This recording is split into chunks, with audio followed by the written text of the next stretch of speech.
The autumn wind carried the scent of pine and decaying leaves as I pressed my daughter tighter against my chest. Her tiny fingers clutched the frayed edge of the blanket, the only thing I'd managed to save when they cast me out. 6 months had passed since the rejection ceremony. 6 months since my true mate looked at me with cold eyes and declared me unworthy before the entire pack. 6 months of surviving on the edges of territory that once felt like home. My status as a rejected Omega hung around my neck like a brand of shame. "Everything will be all right, little one," I whispered to Sophia as she fussed in my arms. Her silvery white hair, so like mine, caught the last golden rays of the setting sun. "We'll find somewhere to shelter before dark." The forest grew thicker as we moved away from the settled lands of the Golden Ring Pack. Trees stood like silent sentinels, guarding the borders between worlds. I'd heard whispers about no man's lands beyond the northern ridge, deep in the Siberian wilderness. A place where lone wolves sometimes built modest existences, away from pack politics and hierarchy. It was all I wanted now, a quiet place to raise my daughter, free from judgmental stares and whispers of contempt. My grandmother's voice echoed in my memory as I pushed through dense undergrowth. "The greatest strength of an Omega is not in claws or teeth, Anastasia, but in her heart." She'd given me her silver pendant the day before she died. A moonstone, a crescent embracing a small star. The same talisman that now hung at my neck, a charm against the darkness that sometimes threatened to swallow me. When everything else is taken, this heart will show you the way home. I no longer knew where home was, but I knew I had to keep moving.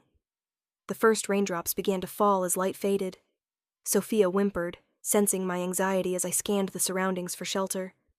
The territorial markers had changed. The scent became unfamiliar and frightening. I'd wandered too far north, I realized with growing horror. These weren't no man's lands, but the outskirts of Siberian territory, ruled by the most formidable alpha in a generation. Stories about the Northern Supreme Alpha circulated even in our isolated village. His ruthlessness in battle, his unyielding character, the prosperity of his pack earned through blood and iron will. No Omega would find refuge here, especially one bearing the scent of another pack, another alpha. "We'll turn back," I murmured to Sophia, though exhaustion pressed on me like stones. We hadn't eaten properly in days. The small pouch of supplies I'd managed to gather was nearly empty, and game had become scarce with winter's approach.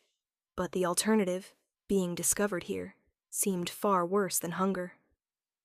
That's when I heard it. A plaintive, quiet whimper carried by the wind. I froze. Instincts warred inside me. The sound repeated. The unmistakable cry of a small pup in distress. Every cell in. My body urged me to keep moving, to protect my own child first. But the Omega in me, keeper of the hearth, couldn't ignore that sound. I hesitated only a moment before changing direction, following the crying deeper into the taiga. Rain intensified, soaking through my worn cloak as I navigated between massive cedar trunks and moss-covered stones. Sophia remained surprisingly quiet, as if understanding the gravity of our situation. I found the pup huddled in the hollow of a fallen oak. His small body trembled with cold and fear. He couldn't be more than 4 or 5 years old enough to shift, but too young not to fear separation from his pack. His fur was dark as midnight, with a distinctive silver marking on his muzzle. An unusual coloring that stirred some distant memory, but I couldn't grasp it.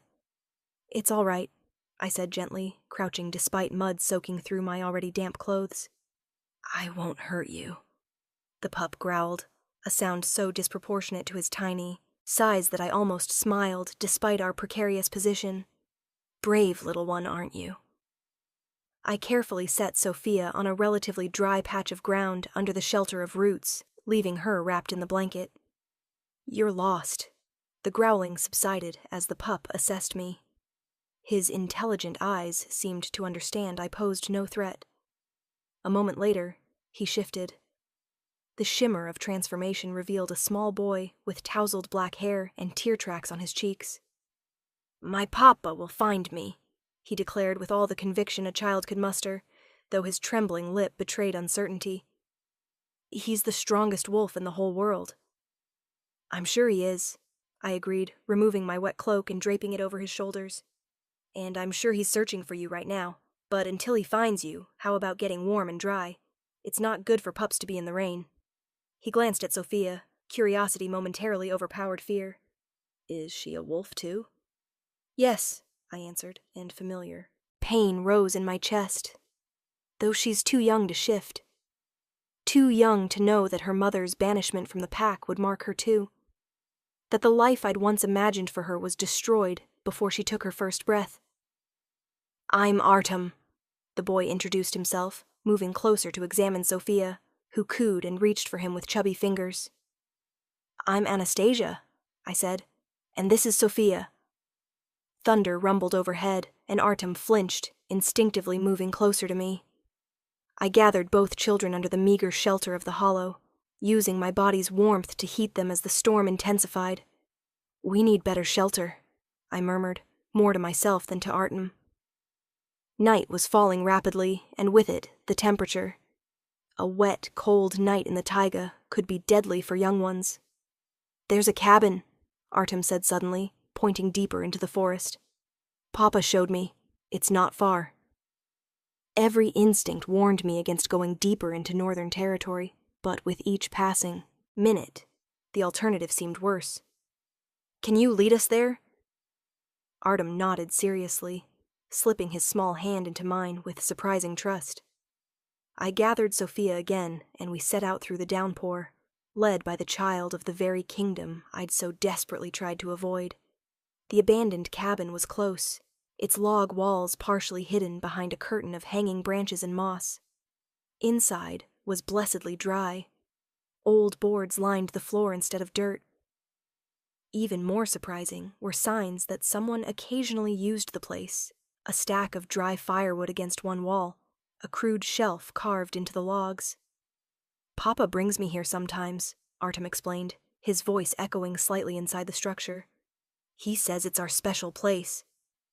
I hesitated at the entrance, suddenly aware we were intruding on someone's personal refuge. Artem, whose special place is this? I don't want to trespass.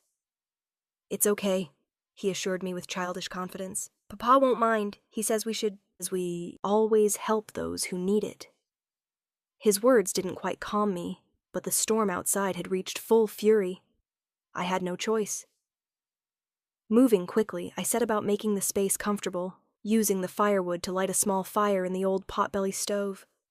Warmth gradually spread through the cabin, and I settled Sophia on my lap while using the edge of her blanket to dry Artem's hair. Your papa sounds like a wise man, I said, trying to maintain light conversation while assessing our situation. We were protected from the elements. But now I worried about the owner of this refuge returning and finding uninvited guests. He's the wisest and strongest, Artem declared proudly. Everyone has to do what he says. I smiled at his innocent boasting. And what does your mama think about that? His face fell instantly, and I regretted the question. I don't have a mama, he said quietly. She died when I was born. Papa says she watches me from the moon. I'm so sorry, Artem, whispered, my heart squeezing with pain for this child who'd never known a mother's love. Without thinking, I reached out and brushed hair from his forehead, a gesture my own mother had often used to comfort me. He leaned into my hand, and that simple gesture of comfort seemed to break a dam. Suddenly he was crying, not frightened tears of a lost child, but deep, body-shaking sobs of one who'd held grief inside too long. I pulled him close, rocking both him and Sophia as the storm raged outside. It's okay to cry, I murmured, gently swaying. Even the bravest wolves cry sometimes. Eventually his sobs subsided, and he pulled back, wiping his nose with the back of his hand. Papa doesn't cry, he said with absolute certainty. Maybe not where you can see, I answered carefully, but I think he has sad moments too. Artem seemed to ponder this revolutionary idea. As I made our temporary shelter more comfortable, I found a small bundle of dried herbs hanging on the shelf, medicinal plants that could be brewed in hot water. Using a small pot stored with the firewood, I melted snow from outside and brewed simple tea. This will warm us from the inside, I explained, letting it cool before offering some to Artem. It was even chai. I dripped a tiny amount on my finger for Sophia, who greedily sucked it. Her little face lit up at the sweet taste. I'd added some honey found there. As we sat in the firelight, Artem gradually relaxed, telling me stories about his pack with the defenseless openness of childhood. I listened, learning more about the Siberian domains than any outsider probably ever knew, though through the prism of a child's understanding. He spoke of his father with unwavering admiration, of pack territories that stretched farther than one could run in a whole day, of the massive fortress-like settlement that served as the pack's gathering center. "Where were you today?" I asked gently. "When you got separated from the pack?" Artem's expression became guilty. "Papa was busy with the council. I was supposed to stay with Anton. He's my guard. But I wanted to explore the forest." His lower lip trembled again. "Papa will be angry." "I think he'll be more relieved than angry," I assured him, though I wondered if that was true. Alphas, in my experience, ruled their packs with strict discipline. A child who wandered off without permission might face harsh consequences, even one as young as Artem. The storm showed no signs of lessening. Night deepened. Sophia fell asleep in my lap, her small chest rising and falling with each peaceful breath. Artem valiantly fought sleep, his eyelids growing heavy, as he insisted between yawns that his father would find him soon. "Why don't we rest while we wait?" I suggested, spreading my cloak and Sophia's blanket to create an improvised bed by the stove. "Your papa might not be able to pick up the trail until the rain stops." Finally he nodded, crawling onto the makeshift bed and curling up like a pup. I laid Sophia beside him, smiling when Artem instinctively curved his body around hers in a protective gesture. I stayed awake, feeding wood to the fire and listening to the storm. My grandmother's pendant, the silver moonstone, felt warm against my skin, as if responding to some invisible energy. In the morning, I'd need to help Artem find his way back to the pack. A dangerous proposition for a rejected Omega bearing the scent of another territory. But I couldn't abandon the child, especially one who'd shown such trust. As I stared into the flames, a new scent cut through the cabin's smoky air. Powerful, primal, unmistakably alpha. I jerked my head up as a massive shadow fell across the cabin entrance. The northern alpha stood in the doorway, silhouette against the night. Rain streamed from his broad shoulders. Eyes reflected firelight like burning golden coins. Power emanated from him in tangible waves, pinning me in place as effectively as a physical blow. Our gazes met across the fire, and in that instant I knew my fate had irreversibly changed. Time seemed to stop as the alpha's gaze moved from me to the sleeping children. I instinctively shifted to stand between him and them, though I knew the gesture was useless. If he wanted to harm us, my fragile Omega body would offer no resistance to his strength. "Please," I whispered, the word barely audible over the crackle of fire and storm outside. The boy was lost. I only wanted to keep him safe until morning. The alpha stepped fully into the cabin. Water dripped from his dark clothing onto the wooden floor. In the firelight, I could see him clearly. Tall and powerfully built, with features as if carved from stone. His hair was black like Artem's, with striking silver at the temples that matched the boy's unusual markings in wolf form. The resemblance was unmistakable. "You found my son," he said. His voice was deep and controlled, betraying nothing of his thoughts. I nodded, unable to speak as his scent filled the small space. Pine, snow, and something wild that made my heart race in primal recognition. This was no ordinary alpha, but one of the purest bloodlines. His power ancient and undiluted. He approached closer, and I pressed against the log wall, expecting anger or violence for my intrusion. Instead, he knelt beside the sleeping children. One large hand hovered over Artem's head before gently smoothing the boy's tousled hair. "He was frightened," I managed to say, finding my voice. "Cold and wet from the storm. I couldn't leave him." The Alpha's eyes returned to me, and something unreadable flashed in their depths. "No," he said. "You couldn't." His gaze dropped to Sophia, taking in her delicate features, her silvery white hair so unlike his son's darkness. "Your child?" "Yes," I answered, fighting the urge to snatch her from under his scrutinizing gaze. "My daughter."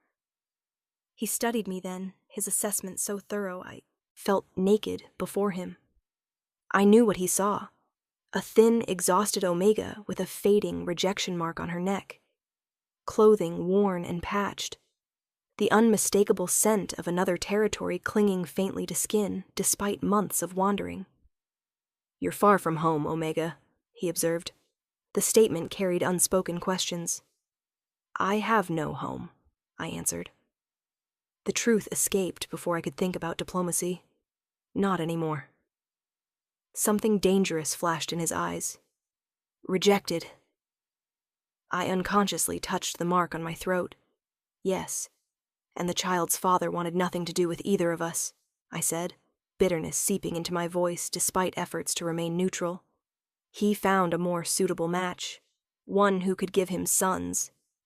The Alpha's jaw clenched almost imperceptibly. "So you wander hostile territory with an infant on the eve of winter." Put that way, my desperation sounded like madness. "I was seeking no man's lands," I explained. "I didn't mean to trespass on your domain. When the storm passes, we'll leave." He watched me silently for a long time. The only sound was the children's quiet breathing and the howling wind outside. Finally he spoke, his tone leaving no room for argument. "You'll come to the manor." Fear pierced through me.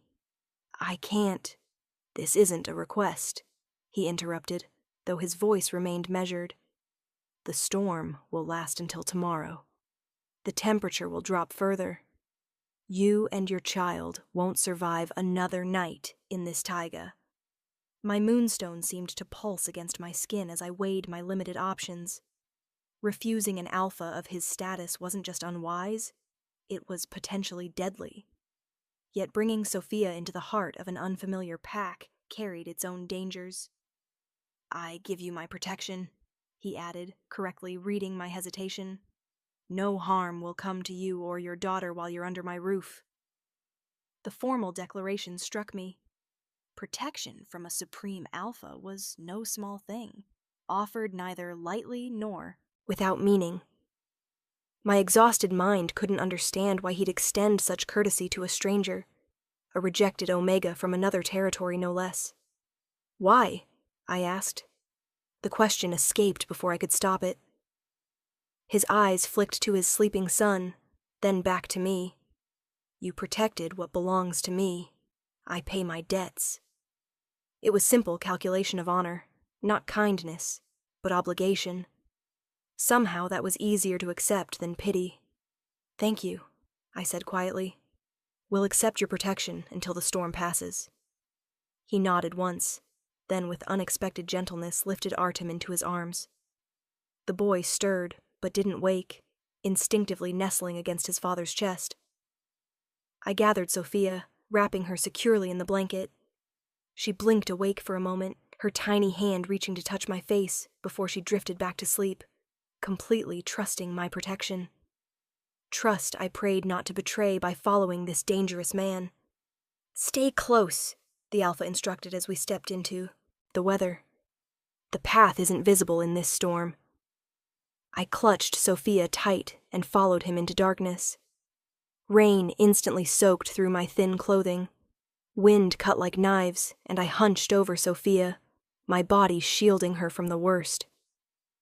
The Alpha moved confidently through the forest, navigating by some internal sense, even as the storm erased any visible path. After what seemed like hours, but was probably only minutes, lights appeared through the trees. Warm, golden points against the black night. As we drew closer, A massive structure emerged from darkness, a fortress-like settlement of stone and timber, surrounded by high walls, seeming to grow organically from the mountainside. Guards materialized from shadows as we approached. Their surprise was evident even through the downpour when they recognized their alpha and the unexpected company he'd brought. "My alpha," one began, but was silenced by a sharp look. "Prepare rooms in the east wing," the alpha commanded. "Find dry clothes, food." His gaze flicked to Sophia in my arms. "Milk for the infant. Inform Elena her services will be needed." The guard nodded sharply and disappeared inside, while another stepped forward to escort us. I followed, numb and overwhelmed by the manor's scale as we passed through tall wooden doors into a great dining hall. Fire blazed in massive hearths, casting dancing shadows on stone floors and wooden beams. Pack members paused their activities to stare as we passed. Their expressions ranged from curiosity to outright hostility at the sight of an outsider. I kept my eyes lowered, an Omega's instinctive reaction to potential threat, and pressed Sophia closer as we climbed a broad staircase and moved deeper into the house. "Sergei!" A woman's voice, sharp with worry, cut through the muted whispers following our progress. "We sent search parties since sunset. Where did you find him?" I looked up to see an approaching older woman, her graying hair elegantly arranged, despite the late hour, her bearing regal. A beta, I realized, probably high-ranking given her familiar tone with the alpha. "He's safe," Alpha Sergei replied. "This Omega found him and sheltered him from the storm." The woman's shrewd eyes assessed me carefully, taking in my pitiful appearance and the child in my arms. To her credit, her expression betrayed none of her thoughts. "I'll take the boy," she offered, reaching for Artem. "No." Sergei's refusal was quiet, but absolute. "He stays with me tonight. See to it that our guests are settled in the east quarters. They're under my protection." A flash of surprise crossed her features before she composed herself with practiced grace. "Of course. This way, please." I followed her through lit corridors, acutely aware of the wet trail I left on polished floors and the stares of pack members we passed. Sophia fussed in my arms, whimpering quietly at the unfamiliar surroundings. "Hush, little one," I murmured. "We're safe for now." The woman, I still didn't know her name, led us to heavy wooden doors that she pushed open, revealing a spacious room. Fire already blazed in the hearth, and steaming water filled a copper tub before it. Fresh clothing lay folded on the massive bed, and a small cradle had been placed nearby. "These are the Alpha's personal guest quarters," she explained, tone neutral, but gaze sharp. "No one has used them in some time." The significance wasn't lost on me. Placement in the Alpha's wing, rather than common guest rooms, confirmed his protection to anyone who might question my presence. "Thank you," I said, not knowing how else to respond to such unexpected care. "Elena will be with you shortly. She's our healer and midwife." The woman paused in the doorway. "I'm Olga, the pack's first beta." "Anastasia?" I introduced myself in return. "And this is Sophia." Something softened momentarily in Olga's stern features as she looked at my daughter. "How old is she?" 4 months, I answered, surprised by the question. Olga nodded as if confirming something to herself. "Milk and food will be brought. If you need anything else, pull the bell cord by the bed." With those words, she withdrew, leaving me alone in quarters more luxurious than any I'd ever occupied, even before my banishment. The next weeks passed in a blur of adaptation and discovery. True to Sergei's word, Sophia and I were housed in rooms within the Alpha's wing, close enough to Artem's chambers that he could visit daily, which he did with complete enthusiasm. The boy had formed an attachment to us both that was as touching as it was puzzling, given the brevity of our acquaintance. "He's never bonded with anyone so quickly," Elena commented as we worked side by side in the medical wing, sorting dried herbs for winter medicines. "Not since his mama died." I looked up from the bundles of lavender I was tying. "How long ago was that?" 5 years now, Elena sighed, her skilled hands never ceasing their work. difficult birth. The queen held on long enough to name him, but no more. It broke something in our Alpha, though he'd never admit it. I thought of Sergei's stern face, the controlled power emanating from him, the rare moments of tenderness I'd glimpsed when he looked at his son. He seems devoted to Artem. Desperately devoted, Elena agreed, which makes the boy's freedom to roam the forest all the more surprising. Before you came, Sergei rarely let him out of sight when not attending to domain business. The observation hung between us, weighted with subtext I wasn't ready to examine. Winter deepened around the settlement. Snow piled in drifts higher than the walls. Ice formed fantastic sculptures on the waterfall that normally cascaded into the valley below. Despite occasional tension, there was comfort in the established routine. Mornings in the medical wing with Elena. Days often spent with Artem, who insisted on showing me every corner of his home, with proprietorial pride. Sergei himself remained an enigma, present but distant. I often felt his gaze on me during meals or pack gatherings, but he rarely sought direct conversation, leaving me uncertain about his true thoughts regarding our presence. The promised private conversation about my grandmother's pendant and its significance never materialized, postponed by the constant demands of leadership as winter tightened its grip on the kingdom. It was Artem who ultimately created an opportunity for closer interaction, coming to my quarters one evening with red-rimmed eyes and a fever that made Elena cluck her tongue with concern. Winter throat, she diagnosed, mixing soothing even chai with honey.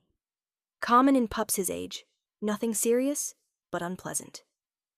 I want you to tell me a story, Artem insisted hoarsely, casting pleading glances my way. Like in the cabin? Elena raised an eyebrow, looking at me. You've been hiding talents, my dear.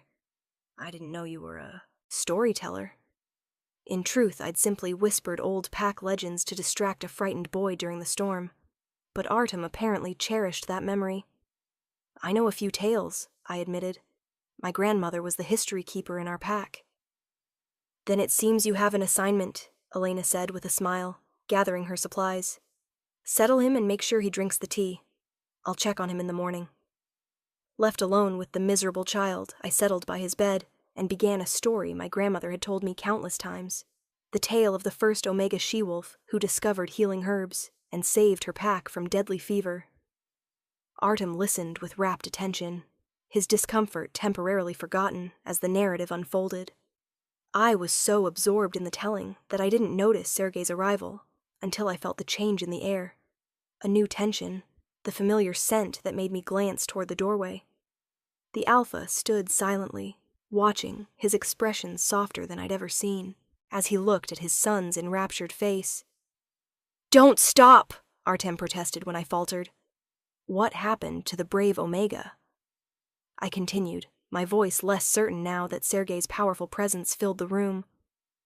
When the story ended, with the Omega healer's recognition as the pack's advisor and the Alpha's counselor, Artem sighed contentedly. Another one, he begged, even as his eyelids drooped with sleep's weight. Tomorrow, Sergei said, entering fully. You need rest now. Artem didn't argue, testament to how poorly he felt. I rose to leave, but Sergei gestured for me to stay, sitting on the bed's edge and placing a large hand on his son's forehead. The fever's already breaking, I offered quietly. Elena says it's just winter throat, common in children. Sergei nodded, brushing Artem's dark hair from his face with tenderness that contradicted his fearsome reputation. He had this last year, too. I remember those long nights. The simple admission of shared parental experience created an unexpected bridge between us. For a moment, we weren't Alpha and Omega, king and trespasser, but simply two parents concerned for a child's comfort. When Artem finally drifted into sleep, Sergei gestured for me to follow him from the room. I hesitated, thinking of Sophia alone in our quarters, but he anticipated the concern. I asked Elena to watch your daughter. She was sleeping peacefully when I passed your rooms. The consideration surprised me, as did his next words. Walk with me, Anastasia. There are things we must discuss, and I've delayed them too long. He led me through quieter corridors to a part of the manor I hadn't yet seen. A small, enclosed winter garden where plants somehow thrived despite the winter outside.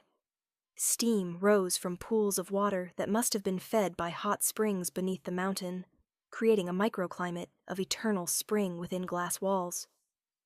"My mother created this," Sergei explained, noting my wonder. "She said even in the deepest winter, life must be remembered." He paused by one of the pools, his reflection rippling in the water. "Your grandmother's pendant," he said finally. "The moonstone. Do you know its significance?" I touched the silver crescent at my throat. "She said it was protection, that it would guide me home when all else was lost. It's more than that." Sergei turned to face me fully. "That symbol marks you as under Siberian protection. A promise made generations ago when your grandmother saved my grandfather's life during a border war." Shock rendered me speechless. "She never claimed the debt," he continued. "Never asked for anything in return. But the promise stands. Any of her bloodline who bears that mark is entitled to sanctuary in the northern domains." "I didn't know," I whispered. "She never told me. Perhaps she thought you'd never need it. Or perhaps she knew the time wasn't right." His golden eyes held mine. "But you're here now, and that changes everything." "What do you mean?" "Your rejection," Sergei said, voice hardening. "By pack law, a male who rejects his mate while she carries his child commits a grievous crime. Your former pack violated not only their own laws, but also the protection owed to you." "That's Eastern pack business," I said quickly, alarmed by the dangerous gleam in his eyes. "I'm not seeking vengeance." "Perhaps you should be," he countered. "If not for yourself, then for your daughter, whose birthright was stolen." His words stirred something painful and long suppressed. Not just grief over my rejection, but fury at the injustice done to Sophia, who would grow up without pack, without the protection and community that should have been hers by right. "What would you have me do?" I asked quietly. "I have no standing to challenge pack law." Sergei's smile was cold and sharp as the winter moon. "You may not, but I do. The Siberian domains have long memories, Anastasia of the Golden Ring, and your grandmother's. Moonstone marks you as ours to protect." He stepped closer, his presence overwhelming in the warm, moist air of the garden. "Stay," he said simply, "not as a guest, but as pack. Let me give Sophia the birthright that was stolen. Let me give you the home you deserve."